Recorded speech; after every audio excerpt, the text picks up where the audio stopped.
इसके बारे में आपकी सरकार क्या? देखिए, पहले तो जिस मीडिया में ये रिपोर्ट आ रही है कि बीएसटी बंद हो रही है, मैं उनको बताना चाहता हूं, उनको मेरी शुभकामनाएं, लेकिन किसी भी हालत में बीएसटी बंद नहीं होगी। हम उसको स्ट्रेंथन करेंगे। आपको पता होगा बीएसटी ने 5000 नई बसेस का ऑर्डर दिया है और ये बसेस की डिलीवरी जैसी आएगी वैसे ही और सघनता के साथ बीएसटी काम करेगी। अभी हम लोगों ने उमटा का कानून तैयार किया है, उसके तहत सारे ट्रांसपोर्टेशन सिस्टम को एक अम्ब्रेला के नीचे हम ला रहे हैं। आज ही हमने कॉमन कार्ड ये लॉन्च किया हुआ है, उसका ट्रायल भी हमारा चल रहा है और वो सक्सेसफुल है। इसलिए 100% बीएसटी को हम स्ट्रेंथन करेंगे। देखिए, अगर बीएसटी या बस सेवा स्ट्रेंथन नहीं होती तो आपकी मेट्रो और सबअर्बन रेलवे भी एफिशिएंसी से काम नहीं कर सकती। इसलिए बीएसटी को स्ट्रेंथन ही किया जाएगा।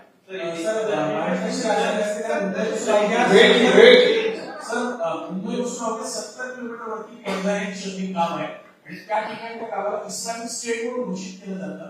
यापूर्वी सुद्धा ते एनआयएसए किंवा सेंट्रल एजन्सीच्या छापेमारी होते, मात्र तिथे जे गैरकाम जे स्पेशल कार्यालयात थांबत नाही।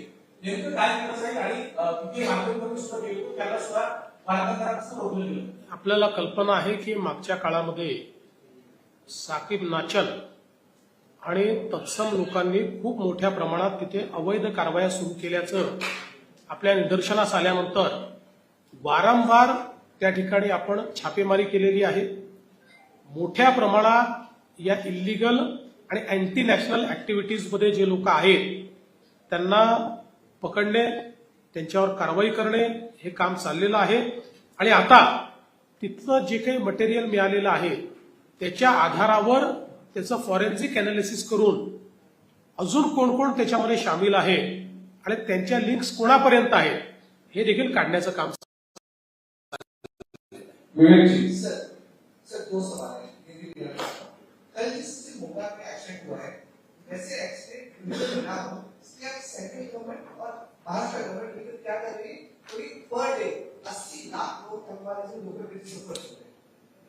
देखिए, पिछले 11 सालों में मोदी सरकार ने मुंबई की सबअर्बन रेलवे में बड़े पैमाने पर इन्वेस्टमेंट किया है, चाहे वो पैसेंजर एमिनिटीज हो, रेलवे के प्लेटफॉर्म का चौड़ाईकरण हो या उसकी लेंथ बढ़ाने की बात हो, चाहे एस्केलेटर्स हो, पीने के पानी की व्यवस्था हो, नई सिग्नलिंग सिस्टम हो, रूट स्ट्रेंथनिंग हो, नई लाइन डालने का काम हो, बहुत बड़े पैमाने पर काम किया है। लेकिन ये बात भी सही है कि पीक आवर्स में आज भी हमारी जो कैरिंग कैपेसिटी है वो कम पड़ती है, इसलिए उसको और स्ट्रेंथन करने की आवश्यकता है। एक और वो स्ट्रेंथनिंग हम करेंगे। साथ में हमारे जो रेलवे मंत्री है उन्होंने ये कहा है कि ये जो हमारी ट्रेन्स है इसमें चूंकि दरवाजे नहीं है इसलिए इसमें इंसिडेंसेस ज्यादा होते हैं, तो इनको रेट्रोफिट करते हुए दरवाजे लगाने का काम वो करने वाले हैं। साथ साथ उसके वेंटिलेशन का भी ध्यान रखा जाएगा और ये भी प्रयास चल रहा है कि बड़े पैमाने पर मुंबई में सबअर्बन रेलवे में एसी ट्रेन्स को लाया जाए और एसी ट्रेन्स को लाते समय हमारे जो पैसेंजर्स हैं उनके ऊपर टिकट का ज्यादा बोझा न बढ़े, इस दृष्टि से भी प्लानिंग चल रही है।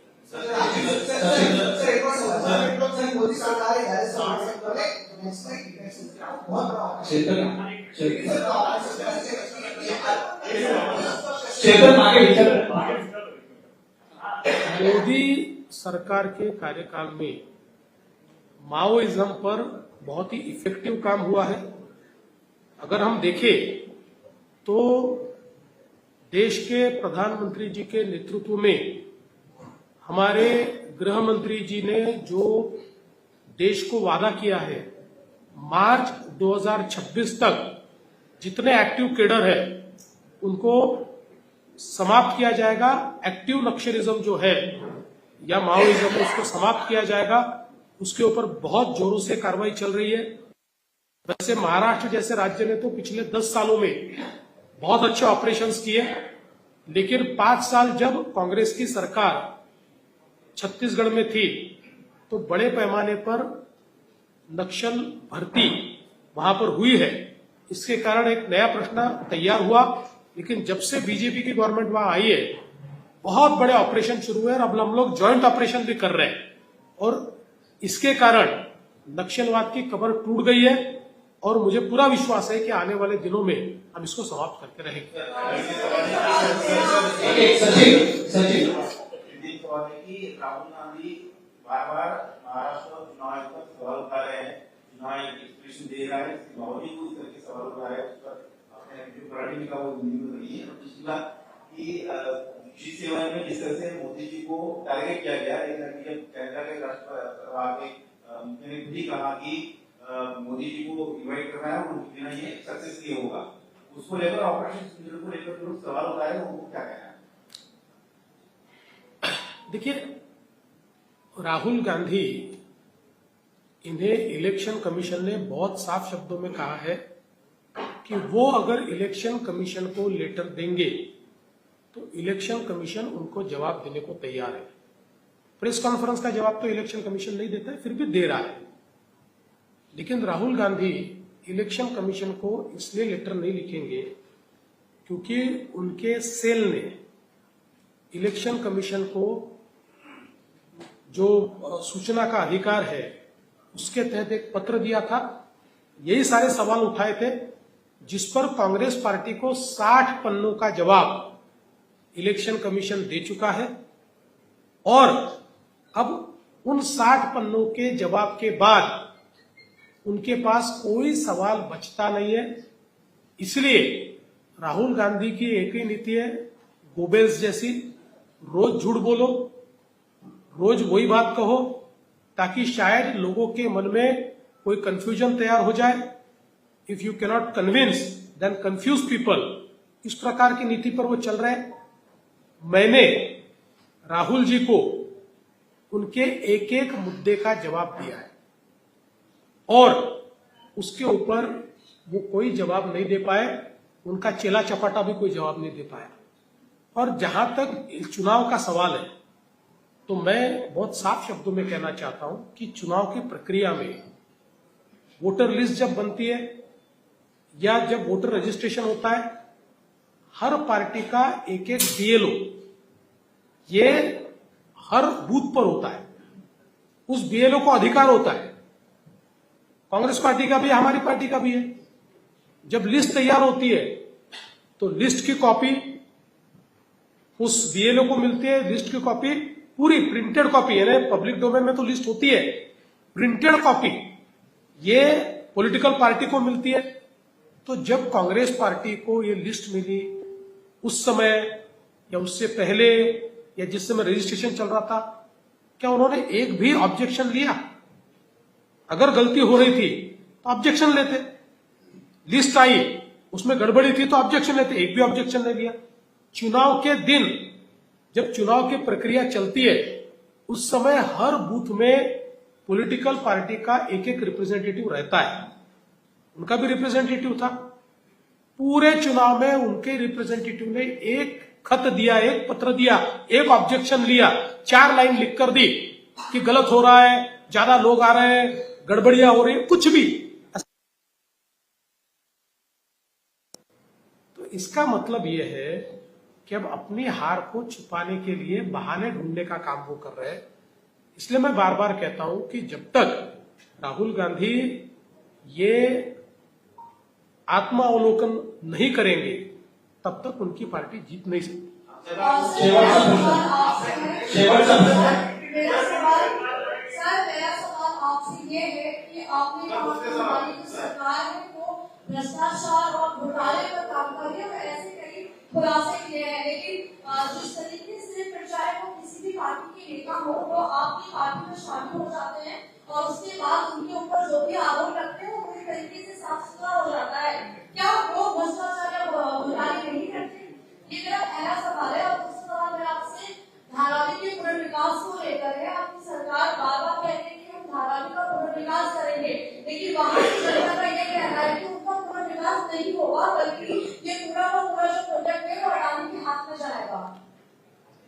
आपके दूसरे सवाल का पहले जवाब देता हूं।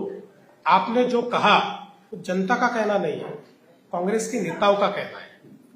जनता इस प्रोजेक्ट के साथ है और जनता ने इसको पूरा समर्थन दिया है। केवल समर्थन नहीं दिया, वहां की जनता ने धारावी प्रकल्प के समर्थन में मोर्चा भी निकाला है। इसलिए 4 कांग्रेस के लोग अगर इस प्रकल्प का विरोध करते हैं तो जनता विरोध में है, ऐसा समझने का कारण नहीं है। और देश का सबसे बड़ा अर्बन ट्रांसफॉर्मेशन ये धारावी प्रोजेक्ट है, हम उसको करके दिखाएंगे। वहां की जनता को, जितने वहां पर लीगल लोग रहते हैं, ऐसे सबको धारावी में ही मकान मिलेगा, उनका उद्योग भी धारावी में ही लगेगा। और जो लोग सूची के बाहर है फिर भी वहां रहते हैं, उनको भी मकान दिया जाएगा, किसी को छोड़ा नहीं जाएगा। करीब 8 से 10 लाख लोगों को मकान देने का दुनिया का सबसे बड़ा प्रकल्प ये होने वाला है। कुछ लोग चाहते ही नहीं है कि गरीबों का विकास हो, कुछ लोगों को पता है कि गरीबों को गरीब रखकर ही राजनीति की जाती है, जैसे 50 साल कांग्रेस ने की, इसलिए वो उनको गरीब ही रखना चाहते हैं, उनको बेघर ही रखना चाहते हैं। जहां तक आपके पहले सवाल का जवाब देना है, मैं आपको पूछना चाहता हूं कि हमारी पार्टी में कोई आया और उसकी केस समाप्त हो गई, ऐसा कोई हुआ नहीं, क्योंकि केस समाप्त करना ये सरकार के हाथ में नहीं होता है। केस जो होती है वो कोर्ट चलाता है, किसी को सजा कोर्ट से होती है, कोई एक्विट भी कोर्ट से होता है। इसलिए हमने किसी को अपनी पार्टी में लेकर उसकी केस वापस ली, ऐसा कोई उदाहरण नहीं।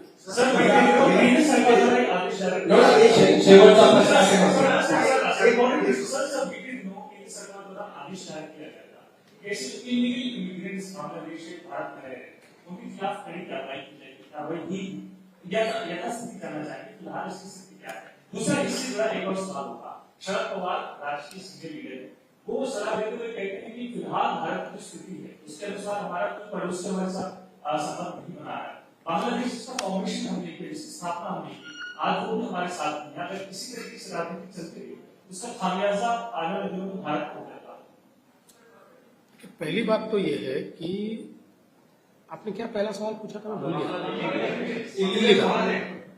इलीगल इमिग्रेंट्स के खिलाफ लगातार कार्रवाई चल रही है और जल्दी ही इसका एकत्रित आंकड़ा ये आपके सामने हम रखेंगे। अभी जानबूझकर हम नहीं रख रहे क्योंकि ये कार्रवाई जारी है, बहुत तेजी से बड़े पैमाने पर यह कार्रवाई चल रही है। एक एक को ढूंढ कर निकाल रहे हैं और किसी को यहाँ रहने नहीं देंगे, सबको उनके देश में वापस भेज देंगे। जहां तक पवार साहब का सवाल है, मैं पूछना चाहता हूं कि पवार साहब अभी जो सलाह दे रहे हैं कि मोदी सरकार में हुआ है क्या? यूपीए की सरकार थी, उस समय बांग्लादेश की से वो जो उनकी फोर्स है, उन्होंने अपने बॉर्डर सिक्योरिटी फोर्स वालों को मार दिया था। उस समय भी बड़े पैमाने पर हमारे खिलाफ बांग्लादेश ने कार्रवाई की थी, उस समय भी बांग्लादेश ने एक्सपोर्ट बैन किया था। अटल जी हमेशा ये कहते हैं कि आप दोस्त बदल सकते हो, पड़ोसी नहीं बदल सकते। देखिए, भारत की अपनी एक भूमिका है, भारत का एक अपना वजूद है। जब इन देशों को आवश्यकता पड़ती है तो भारत इनके पीछे खड़ा होता है। उनको ये पता है कि भारत की भूमिका क्या है। देखिए, बीच में श्रीलंका ने भी हमारे खिलाफ कुछ चीजें की, लेकिन आज श्रीलंका को लगता है कि हमारे तकलीफ के समय भारत हमारे साथ खड़ा हुआ है। तो भारत ने अपनी भूमिका को दृढ़ता से निभाया है। एक बुक है और बुक में कवर पेज पे जो है महाकाली की तस्वीर आपत्तिजनक तरीकों से पेश किया गया है, उसमें उन्हें फांसी का लटकाया हुआ दिखाया गया है। निश्चित रूप से उसके ऊपर कार्रवाई करें। सगळ्यांचा मनात अनेक प्रश्न आहेत। आणखी प्रेस कॉन्फरन्स होणार आहे, शेवटची राजेंद्र आणखी प्रेस कॉन्फरन्स होणार आहे। आपण सर्व पेट्रोल ऑफिसर सेंट्रल गवर्नमेंट ने जीएसटी को बैठक की, कई बार ये राज्यों की बैठक होती, पेट्रोल और डीजल को उसको लेकर के क्या स्टेटस?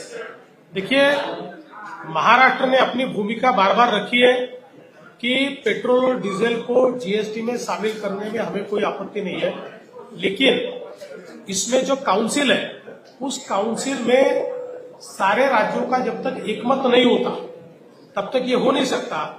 कई राज्य इसका विरोध कर रहे हैं, इसलिए बात रुकी हुई है। सर्वांचे मनापासून धन्यवाद. या पत्रकार परिषदेला आपण आलात. आपल्या सर्वांचे मनापासून आभार. आता हे देवेंद्र